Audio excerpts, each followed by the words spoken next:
Hey folks, it's me, Michael Bach, your diversity dude, and this is Monday Morning Musings.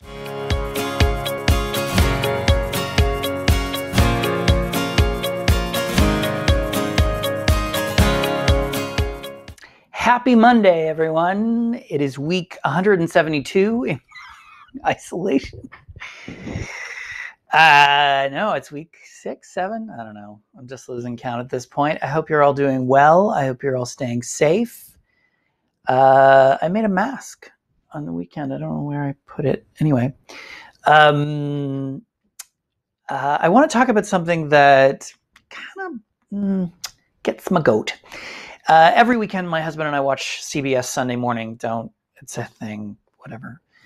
And last week or the week before, they had a sort of an opinion piece about the naming of viruses. And I watched it and I kind of agreed, and then I kind of thought, you're missing the point. So the person was arguing that we should call what we now call the coronavirus, the Wuhan virus or the Chinese virus, because we have a history of that. Because, of course, the Ebola virus is named after the Ebola River in the Democratic Republic of Congo. The Zika virus is named after the Zika forest in Uganda. The Spanish flu, you might think, is named because it started in Spain, but that's not actually accurate. The Spanish flu was an outbreak in 1917, 1918, and Spain remained neutral in World War I. And as a consequence, they didn't have a media blackout. So the only media that people were able to read across Europe about getting information on the virus was out of Spain. And as a consequence, people started to believe that Spain was the epicenter of the pandemic. And in fact, the first case of the Spanish flu was reported in the state of Kansas in the United States. So it is entirely accurate that the coronavirus, the novel coronavirus, this current version, what is COVID-19, came out of Wuhan, China. We know that to be the case. The problem with doing that is that people, they go to this place, like the way our brains work, we look for someone to blame.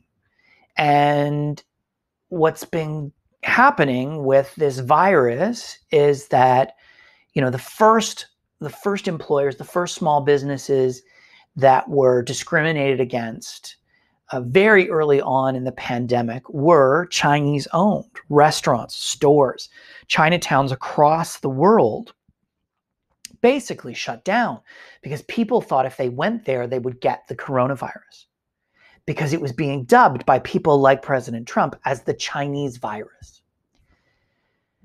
We're simple creatures, and if you give us information like that, our brains will go to that place. A friend of mine, we were supposed to go for lunch back in February, and she didn't want to go we wanted to have dim sum, and she didn't want to go because she thought, well, we'll catch the virus.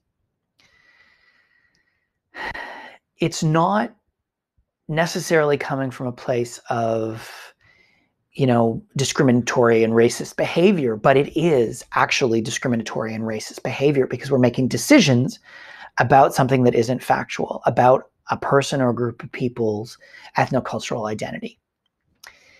We should call this virus the novel coronavirus. That's what it is. The novel coronavirus causes COVID-19. You get COVID-19 like you get the flu. This pandemic is horrible. Don't get me wrong. I'm not trying to diminish things in any way. What I'm trying to say is that if we refer to things like Chinese virus, like Brazilian virus, then we just start to discriminate. And that's something we should avoid, particularly at a time when we should be focusing more on inclusion than ever. That's it for me. Thanks so much for watching. Please stay safe, stay healthy, stay home. Please do remember to subscribe to my channel by clicking on the link and liking the video. Feel free to share this on your other social media platforms and connect with me on my platforms. I am at DiversityDudeMB. I'm on the Twitter, I'm on the Facebook, I'm on the LinkedIn, the YouTube, and the Instagram. Not on the TikTok. I can't. No, I don't understand. Also, check out the podcast, Talking to Canadians. It's available wherever you get your podcasts, as well as talkingtocanadians.ca. We just released a new episode. You're looking for things to do. So much fun. I think that's it. Thank you again for watching. Really appreciate it. And I will see you next week for another episode of Monday Morning Musings.